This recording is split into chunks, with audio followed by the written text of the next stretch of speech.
All right, Shalom. This is Yahawah with the GMS Dallas camp, and I have here on the phone, The brother Kalab. and we're just gonna do a quick video. Something we were talking about. Not being watchful in this thing. Not making excuses and putting it off. You know. Now, let me start off with this. I want to give all praises to Yahawah by Hashem, Yahawashi. Double honor to the elders and apostles of Great Millstone who teach and roll well. And salutations to the Akam scattered throughout the four corners of the earth, keeping this word in truth and sincerity. Now, you want to start off with your, Luke? Yeah, I want to, go into this verse, because, like I said, it's a lot of, it's a lot of things going on around amongst Israel, man. Brothers making excuses, man, and brothers falling out, and, the apostle, put out an order, said we had to do 2 videos a week, man.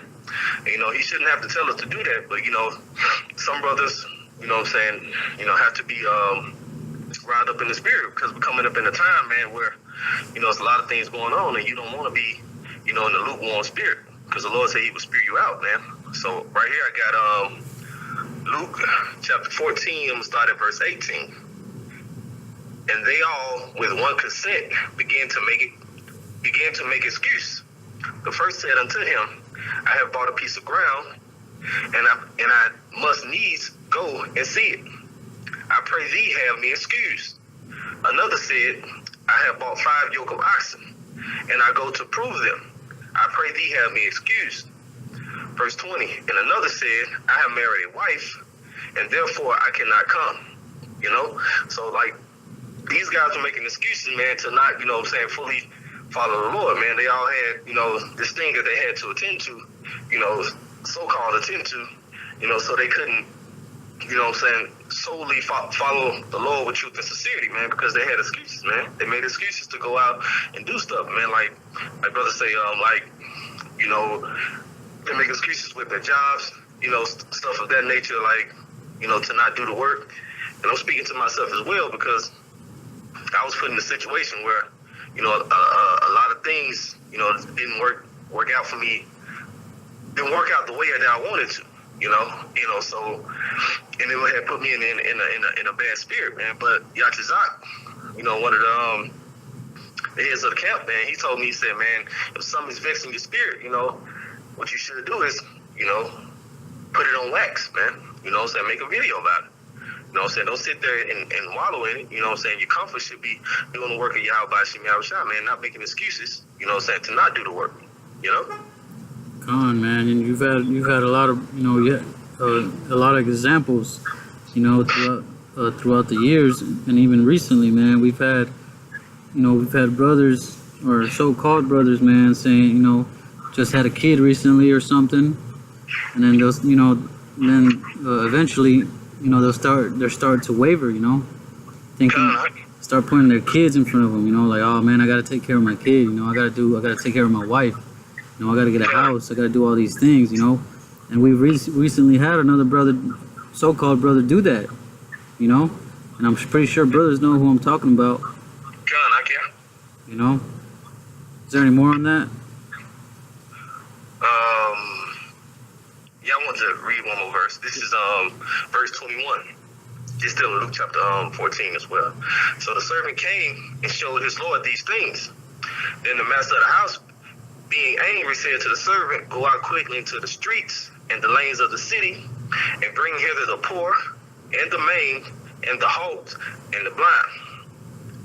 So the Lord said, tell him to go out, to the streets and get, the heads of the poor, the poor, the maimed, and the halt, and the blind, because, the guys that made excuses, the Lord don't need them, man.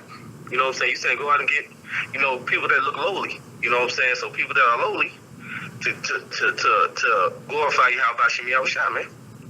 Come on, man. He said, to invite both good and bad, You got a lot of, Israelites in the camp, a lot of brothers, man, that have lived, wicked lives, but they turn from that worldly state, and return to the ways of Yahawashi to the best of their ability, God, they mortify. That's what I'm talking about in Colossians, saying mortify them members, man. That's how when we come to the fold, man. You can't make excuses to keep, fighting demons, man. You gotta mortify those, man. I know some brothers, take longer with, certain demons, and I myself can attest for that, but you can't keep using that as an excuse, man. You gotta fight that demon, man. Continue to push the words of Yahawashi.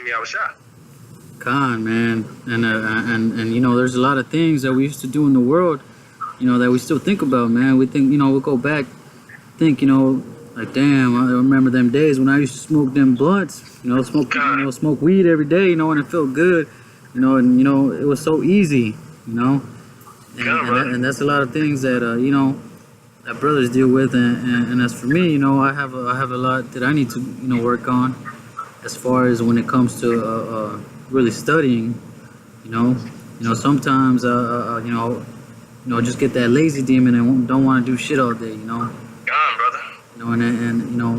And when we do these sit downs, man, I'm also talking to myself, That's why I said I'm more talking to myself than I am to anybody, man. But in hopes that this is also edifying, to the body of Israel, to the elect, man. Because like some days you do get that lackadaisical spirit on you, man. That you don't, you read and you don't want to do nothing else, man. But you might, like, it's plenty of ways that you can do the work, man. We got Google Hangouts, like right now, we doing it over the phone. Brothers are in Marco Polo and WhatsApp, things of that nature. It might be a verse that they put on one of those, apps. It might spark something in you to do a lesson, man. Don't sit back and not, if the spirit hop on you to do a lesson by a verse that a brother put up or that he said through one of these apps, man, go through that. Do that. Don't get lazy and be like, oh man, I can go into that, but you start doing something else and that procrastination demon get on you, man. God, Yeah, man. Don't be a sluggard, man. Referring to Proverbs chapter 6, God. And with that, I'm gonna bring out Luke chapter 12. I'm gonna start at verse 36. And ye yourselves like unto men that wait for the Lord, when he will return from the wedding, that when he cometh and knocketh, they may open unto him immediately. Which was what the brother Kalab scripture was going into, man. Those men being bid to the wedding. Some men made excuses, and different ones were just beating around the bush, like I gotta do this, I gotta do that. Like we just read, man, and ye yourselves like unto men that wait for the Lord when he will return from the wedding.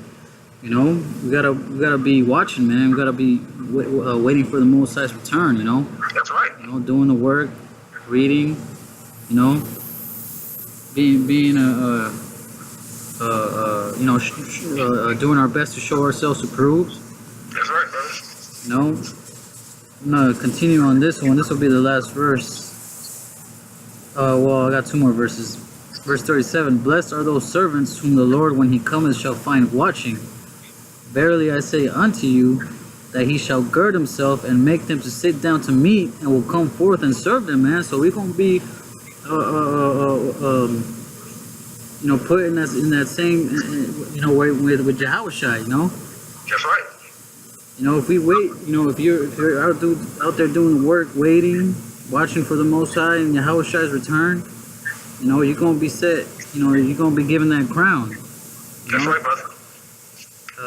Verse 38, and if he shall come in the second watch or come in the third watch and find them so, blessed are those servants, man. So blessed, blessed are those men, who are diligently watching for the return of Yahawashi and Yahawashi. That's right, yeah.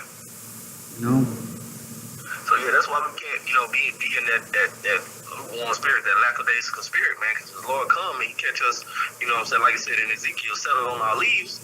Like you gotta be watchful, man. We can't be settled on our leaves. We can't be lackadaisical, man, doing the work, man. Because the Lord, when he took up the cross, man, he did the work for us. So it's only right that we, glorify him, to get to Yahawah, Yeah, man. Shit, that's if you think about it, well, you really got to think about it, Like Yahawashi died, man. Like he died a horrible death for us. You know, to be returned back into the fold. You know, he shed his blood. You know, he shed his blood for us, man. You know, that's, you know, I can't imagine what Yahawashi had to go. You know, what pain he had to go through. You know, and that's right, brother. you know, he did it for the elect. You know, that's right. It's just, you know, it's something that people really don't think about. You know, especially these, you know, people without the truth, man. They, you know, they're putting Yahawashi, trying to put Yahawashi back on the cross, man. Come, brother, they trying, yeah, that's what, you know, they crucifying him again, bro. And that's, you know, and like you said, that's what they do today, man. It's like, you know what I'm saying, he did what he did for, you know what I'm saying, the elect, the nation of Israel, and we can't even, you know what I'm saying, show them, you know, reverence. We can't show them the respect to get into the scriptures, man, to understand, you know what I'm saying, the real way that it's supposed to be taught, man, the truth. You know what I'm saying? We can't give them that respect, man. It's like we go about our daily lives, man, and have no worry or clue in the world, you know what I'm saying, about what's really the truth. Like it said in Romans, you know, they have a zeal, but not according to knowledge, you know? So, you know what I'm saying, brother? So, you know, I'm hoping that this video is edifying. You know, it was just put on, you know, our spirits to do this. That, you know, to get out of that lukewarm spirit, man, to not make excuses, man. Like I said, I'm talking to myself as well. You know, more. So, if you got anything else to say, Yahawah? Oh, no, that's it. You know, you pretty much said everything. Well, like I said, Lord willing, this lesson was edifying, man. And with that being said, I want to give all praise, honor, and glory to Yahawah, by HALAL, Yahawashi. Double honors to the apostles and elders of Great Millstone, and blessings to the elect. Shalom. Shalom.